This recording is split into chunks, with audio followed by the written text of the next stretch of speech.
গাইবান্ধার গিদারি গ্রামের নদীর ধারে ছোট্ট একটি কুঁড়ে ঘরে থাকেন বৃদ্ধ চাচা আর চাচি।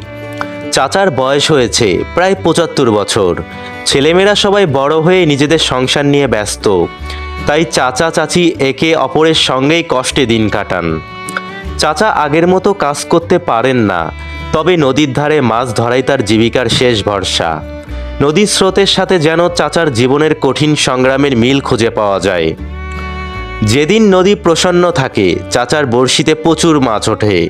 সেদিন চাচা হাসি মুখে মাছগুলো বাজারে নিয়ে বিক্রি করেন। কয়েকটা মাছ চাচির জন্য রেখে দেন, বাজার থেকে সামান্য চাল ডাল আর তেল কিনে আনেন।